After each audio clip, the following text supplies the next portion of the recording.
Hello friends, આશા રાખું છું આપ સર્વે મજામાં હશો અને તમને જે ડેઈલી અસાઇનમેન્ટ આપવામાં આવે છે તમે નિયમિત રીતે કરતા હશો. મિત્રો, હવે આંકડાશાસ્ત્ર વિષયનો અભ્યાસક્રમ જે છે આપણે વિડિયો લેક્ચરના મારફતે આગળ વધારશું, જેમાં ભાગ 1 પ્રકરણ નંબર 4 સામયિક શ્રેણી ત્યાંથી આપણે શરૂઆત કરશું. મિત્રો, પહેલા ભાગના 4 ચેપ્ટર જે 12 ગુણના છે, આ ચારેય ચેપ્ટરમાં સામયિક શ્રેણી સૌથી સરળ તેમજ બહુ ઓછા સમયમાં આપણે તેને પૂરું કરી શકીએ. સૌપ્રથમ તેના વેઇટેજ ચેક કરીએ, જેમાં વિભાગ 1 વિભાગ A કે જેમાં તમને એક MCQ પૂછવામાં આવશે, વિભાગ B ટૂંકો પ્રશ્ન 1 કે 2 વાક્યમાં તેનો ઉત્તર આપવાનો હોય, તેમજ વિભાગ C અને D આ બંને વિભાગમાં થિયરી અથવા દાખલો જે ગમે તે પૂછી શકે, અને સૌથી છેલ્લે વિભાગ F કે જેમાં 5 ગુણનો તમને એક દાખલો પૂછવામાં આવશે.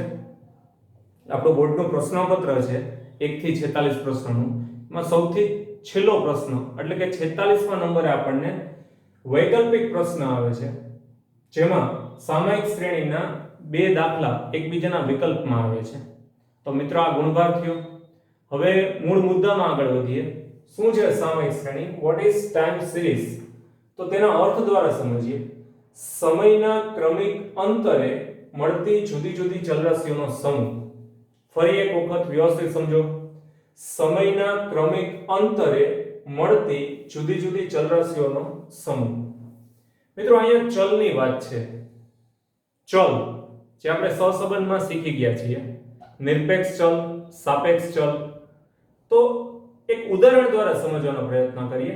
મિત્રો, જો માની લો કે સાપેક્ષ ચલ તરીકે હું કોઈ પણ ધંધાકીય એકમનું ઉત્પાદન લઉં, ઉત્પાદન ટનમાં માની લો કે મેં 60 ટન લીધા, 62, 65 કે 70 ટન. હું આટલી માહિતી રાખીશ તો એનો કોઈ મીનિંગ નહીં નીકળે, પરંતુ તેની સાથે નિરપેક્ષ ચલ સમય જે અહીંયા વર્ષમાં આપણે લઈએ, માની લો કે વર્ષ 2012, 2013, 2014, 2015.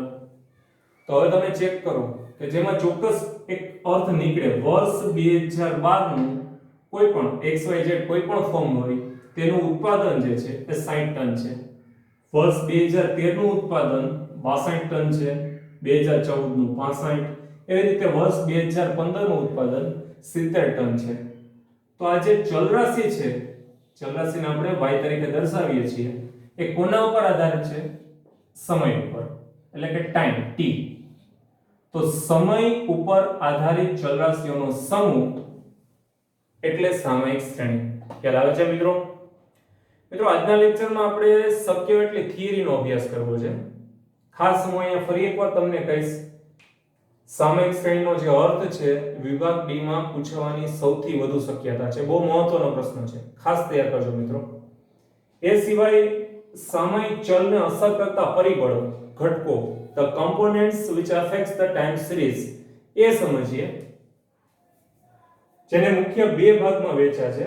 દીર્ઘકાલીન પરિબળ, જેને અન્ય ભાષામાં વલણ તરીકે ઓળખવામાં આવે છે, જેનો અંગ્રેજી કરીએ તો ટ્રેન્ડ કહેવાશે એને, અને એનો સંકેત બનાવીએ તો TT. અહીંયા હું ઘણી બધી બાબત બોલું છું મિત્રો, ખાસ ધ્યાનથી સમજજો. ટૂંકા પ્રશ્નમાં નીકળશે. ફરી એકવાર બોલું છું. દીર્ઘકાલીન પરિબળ, એને અન્ય રીતે વલણ તરીકે ઓળખવામાં આવે છે, જેનો સંકેત શું છે? T.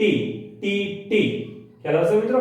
અહીંયા T જે છે એ ટ્રેન્ડ માટેનો છે, અને સામયિક ચલ જે છે સ્મોલ t એનો સંકેત છે. અલ્પકાલીન વધઘટની વાત કરીએ તો અલ્પકાલીન પરિબળ તરીકે 2 ભાગમાં વહેંચાય છે: નિયમિત પરિબળ, અનિયમિત પરિબળ. નિયમિત ઘટક, અનિયમિત ઘટક. નિયમિત ઘટકમાં પેટા પ્રકારમાં પાછા 2 પ્રકાર પડશે, જેમાં મોસમી ઘટક અને ચક્રીય ઘટક. મોસમી ઘટક એટલે કે સિઝનલ કમ્પોનેન્ટ, જેનો સંકેત છે ST. એવી રીતે ચક્રીય ઘટક સાયક્લિકલ કમ્પોનેન્ટ કે જેનો સંકેત છે CT. અને છેલ્લે અનિયમિત ઘટકની વાત કરીએ એટલે કે યાદચ્છિક ઘટક, રેન્ડમ ફ્લક્ચ્યુએશન, યાદચ્છિક જે ફેરફાર થાય એ રીતે રેન્ડમ કમ્પોનેન્ટ છે RT. તો મિત્રો આ બધા જે ટૂંકા પ્રશ્ન છે આ એક કોષ્ટકમાંથી તમને મળી રહેશે. ફરી એક વખત તમને વિભાગ B માં પ્રશ્ન પૂછાય સામયિક શ્રેણીના ઘટકો જણાવો, તો તમારે 4 ઘટકો લખવાના: દીર્ઘકાલીન વધઘટ એટલે કે વલણ, મોસમી વધઘટ, ચક્રીય વધઘટ અને યાદચ્છિક વધઘટ. મિત્રો તમને સંકેત પૂછે કે દીર્ઘકાલીન વધઘટનો સંકેત જણાવો, તો TT, મોસમી ઘટકનો સંકેત જણાવો ST, ચક્રીય ઘટકનો સંકેત જણાવો CT, અથવા તો તમને કે યાદચ્છિક કે અનિયમિત ઘટક તેનો સંકેત જણાવો તો બનશે RT. એ ઉપરાંત વધારાનો પ્રશ્ન પૂછે કે સામયિક ચલને અસર કરતા નિયમિત પરિબળો કયા છે, તો મિત્રો જોઈ શકાય મોસમી ઘટક અને ચક્રીય ઘટક. એટલે વ્યવસ્થિત કોષ્ટકનો અભ્યાસ કરશો તો ટૂંકા પ્રશ્ન તમને આમાંથી મળી રહેશે. એ સિવાય મિત્રો આપણે આગળ વધીએ તો આની સાથે સાથે યોગનીય મોડેલ પણ પૂછાઈ શકે એવો પ્રશ્ન છે. સામયિક શ્રેણીનું યોગનીય મોડેલ એ બીજું કાંઈ નથી. યોગનીય મોડેલ, એડિટિવ મોડેલ મીન્સ જુદા જુદા ઘટકોનો સરવાળો, સામયિક ચલને અસર કરતા જુદા જુદા ઘટકોનો સરવાળો.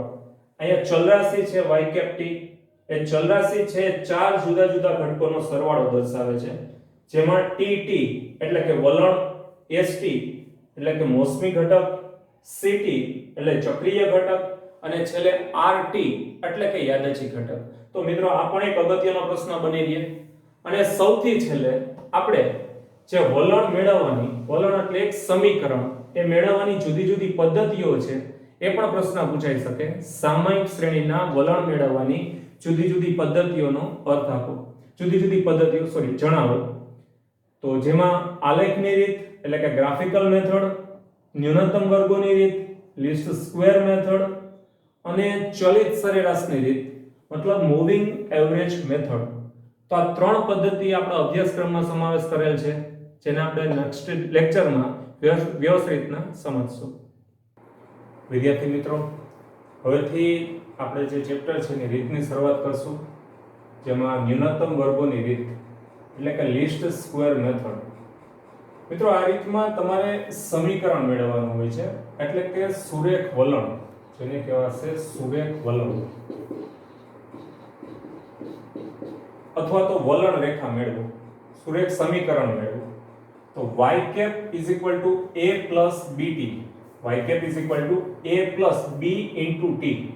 ઓકે, તો એના માટે a અને b અચળાંકો છે, એના સૂત્ર ચેક કરી લો. જ્યાં b બરાબર n ગુણાકારમાં sigma ty, n into sigma ty minus sigma t ગુણ્યા sigma y, sigma t into sigma y upon n into sigma t square minus sigma t whole square. Repeat કરું છું મિત્રો, check કરી લેજો. b n sigma ty minus sigma t into sigma y upon n into sigma t square minus sigma t whole square. અને a બરાબર બનશે y bar minus bt bar, a બરાબર y બાર minus bt બાર. તો a અને b ની ગણતરી કરી લેવાની, જેમાં t બાર અને y બાર ના સૂત્ર પણ લખેલ છે, એને પણ ધ્યાનમાં લેજો. t બાર બરાબર સિગ્મા t upon n અને y બાર બરાબર સિગ્મા y upon n. મિત્રો હવે આપણે આપણા ચેપ્ટરને એક ઉદાહરણના માધ્યમથી સમજવાનો પ્રયત્ન કરીએ. મેં રકમ લખી રાખી છે, તમે પણ નોટ કરી લ્યો. વલણ રેખાનું અન્વયોજન કરી વર્ષ 2014 માટે ઉત્પાદનનો અંદાજ મેળવો. મિત્રો ટેક્સ્ટ બુકમાં વિગતવાર રકમ લખેલી હશે, પણ અત્યારે મેં ટૂંકણમાં લખી છે, આપણે મૂળ મુદ્દાને સમજવો છે. ફરી એક વખત રકમ વાંચી લ્યો. વલણ રેખાનું અન્વયોજન કરી વર્ષ 2014 માટે ઉત્પાદનનો અંદાજ મેળવો. સૌપ્રથમ આ રીતના તમારા પ્રશ્નો કેવા હશે પહેલા એ સમજવું છે. તો એના માટે તમને વલણ રેખા પૂછાશે, કોઈ ચોક્કસ વર્ષ માટેનો અંદાજ, જેમ કે અહીંયા કીધું છે 2014 માટે ઉત્પાદનનો અંદાજ મેળવો, જેને કહેવાય પૂર્વાનુમાન. અથવા તો દરેક વર્ષ માટે સેપરેટલી વલણ કિંમત તમારે મેળવવાની રહેશે. એટલે વધારાનો મુદ્દો બનશે વલણ કિંમતો. ફરી એક વખત મિત્રો આપણો જે પ્રશ્ન છે એને ખાસ ધ્યાનમાં લેવો. સુરેખ વલણનું અન્વયોજન કરો, મતલબ કે વલણ રેખા મેળવો. એ ઉપરાંત આપણે કયો પ્રશ્ન છે એ મુજબ આગળ વધવું પડે. તો વલણ રેખા, પૂર્વાનુમાન ઉપરાંત વલણ કિંમતો, આ ત્રણ બાબતને આપણે ધ્યાનમાં લેવી પડશે. હવે આપણે આગળ વધીએ.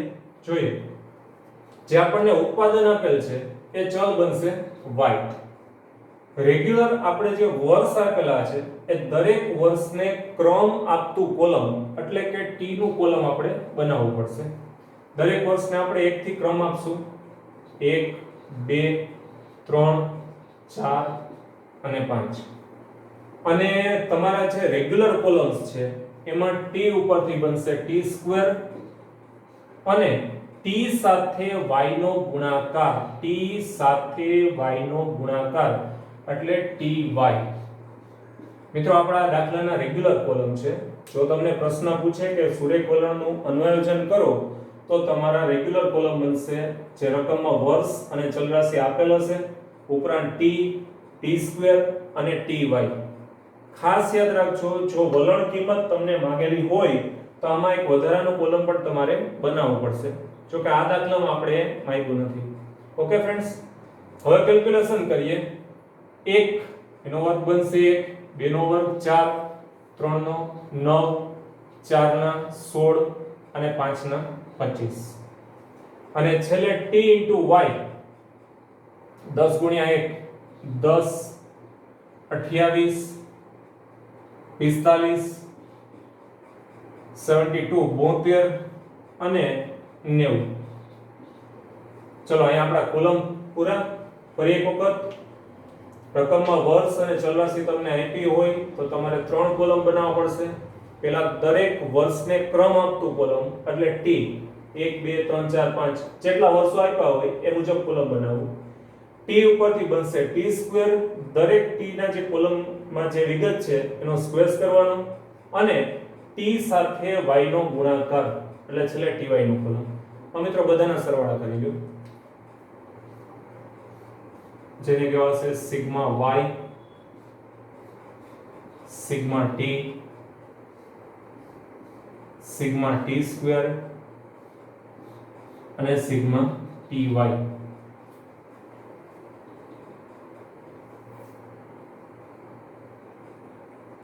ચેક કરો. પેલામાં 75 75 આવશે, પછી આવશે 15, સામે આવશે 55. મિત્રો આ જે બે કોલમ છે એના સરવાળા ફિક્સ જ હોય. અહીંયા એક વધારાની વાત તમને કહેવા માંગુ છું. જો 5 વર્ષ તમને આપેલા હશે તો t ના કોલમમાં 1 થી 5 ના અંકો હશે, એટલે જેમનો સરવાળો 15 થાય અને સામે એમના વર્ગોનો સરવાળો 55 થાય. જો 5 વર્ષ હોય તો 15 અને 55 થાય. 6 વર્ષ આપે તો 21 અને 91 થાય. અને જો 7 વર્ષ કદાચ આપે તો 28 અને 140 થાય. મિત્રો જરૂરી નથી યાદ રહે, પણ આવી નાની નાની બાબતને ધ્યાનમાં લેવાથી ઘણી વખત સરવાળામાં જે ભૂલ થતી હોય છે તો આપણે ક્યાંક સુધારી શકીએ ને આપણે એક્ઝેક્ટલી એટ એ ટાઈમ આપણને ખ્યાલ આવે. ઓકે ફ્રેન્ડ્સ, અને છેલ્લે સરવાળો કરી નાખીએ.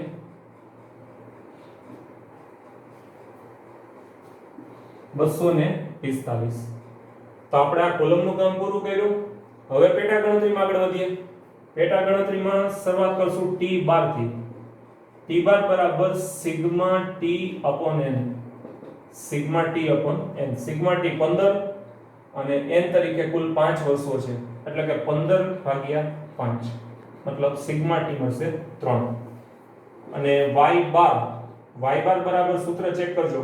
y બાર બરાબર સિગ્મા y upon n, મતલબ સિગ્મા y એટલે 75 ભાગ્યા 5 એટલે જવાબ આવશે 15. તો મિત્રો આ પેટા ગણતરી પૂરી. હવે પછીના તબક્કામાં ગણતરી કરશું આપણે b ની. તો b નું સૂત્ર તમે લખ્યું છે એ ચેક કરી લો. b બરાબર n sigma ty minus sigma t into sigma y upon n sigma t square minus sigma t whole square. અગાઉ મેં તમને સૂત્ર સમજાવ્યા હતા અને આશા રાખું છું કે તમે સૂત્ર વ્યવસ્થિત સમજ્યા હશે. બરાબર છે. ફરી એક વખત b બરાબર n sigma ty minus sigma t into sigma y upon n sigma t square minus sigma t whole square. તો ચેક કરીએ. n બરાબર કુલ વર્ષોની સંખ્યા 5 ગુણાકારમાં સિગ્મા ty એટલે છેલ્લો total 245 minus sigma t into sigma y પેલા બે કોલમ સિગ્મા t 15 અને સિગ્મા y 75 15 ગુણ્યા 75 છેદમાં n sigma t square n બરાબર તો 5 અને સિગ્મા t સ્ક્વેર મળશે આપણને 55. અહીંયા ખાસ ધ્યાન રાખજો સિગ્મા t હોલ સ્ક્વેર છે મિત્રો. ઘણા સ્ટુડન્ટ ભૂલ કરી જાય છે સિગ્મા t સ્ક્વેર અને સિગ્મા t હોલ સ્ક્વેર છે બંનેને સરખા સમજી છે. નહીં, અહીંયા સિગ્મા t હોલ સ્ક્વેર એટલે સિગ્મા t જે આપેલો છે 15 એનો સ્ક્વેર લખવાનો રહેશે. તો આપણે આમ યાદ રાખશું કે જે સંખ્યા અહીંયા લખી હોય આપણે સિગ્મા t તરીકે સીધો એનો વર્ગ જ લખવો એટલે 15 ગુણ્યા 15 એટલે 225. ઓકે ફ્રેન્ડ્સ, ચાલો હવે કેલ્ક્યુલેશન કરી લઈએ.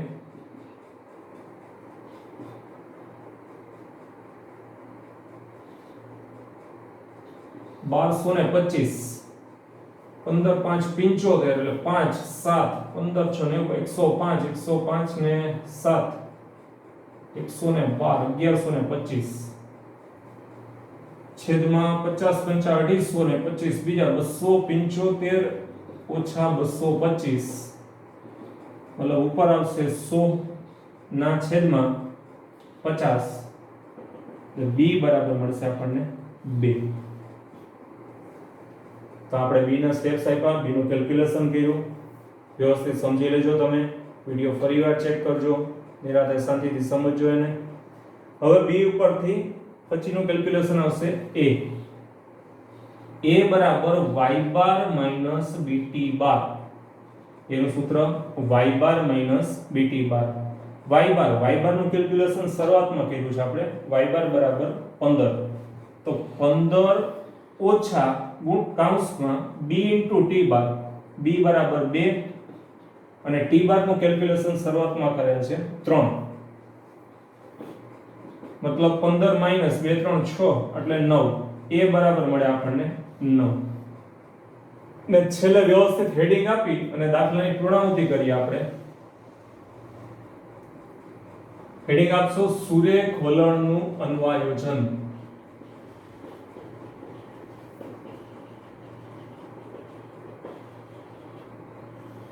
સુરેખ વલણનું અન્વયોજન મતલબ y cap is equal to a plus bt.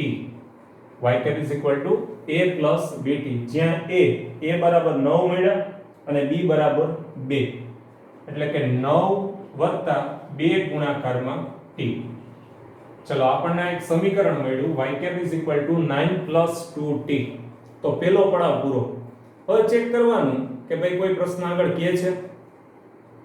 આપણને રકમમાં શરૂઆતમાં કીધું હતું કે વલણ રેખાનું અન્વયોજન કરી અને તમે ઉત્પાદનનો અંદાજ મેળવો વર્ષ 2014 માટે. તો આપણે હેડિંગ આપી દઈએ વર્ષ 2014 માટે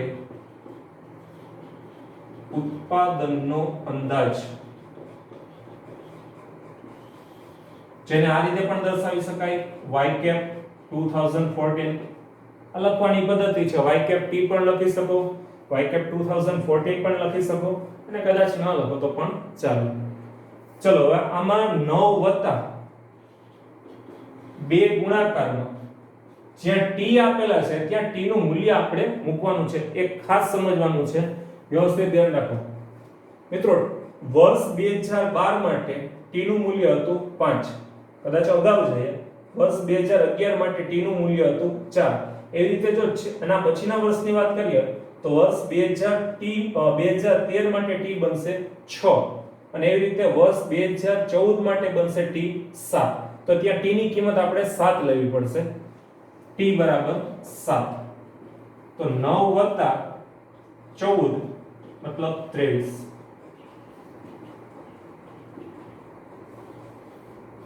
મિત્રો આ જવાબ આપણે એટલો અટકાવી દઈએ તો એ અધૂરો કહેવાય, કારણ કે નિયમની દ્રષ્ટિએ રકમમાં જે એકમ આપેલા છે એને ખાસ ધ્યાનમાં લેવા પડે. અહીંયા ઉત્પાદન જે છે એ ટનમાં આપેલ છે, તો આપણે છેલ્લા જવાબને વ્યવસ્થિત લખશું. તેથી અંદાજ ઉત્પાદન બરાબર 23 ટન. ઓકે ફ્રેન્ડ્સ, તો આજના વિડિયો લેક્ચરને આપણે અહીં અટકાવીએ અને હવે પછીના લેક્ચરમાં વિડિયો લેક્ચરમાં આપણે ટેક્સ્ટ બુક થ્રુ આગળ વધશું. Thank you very much.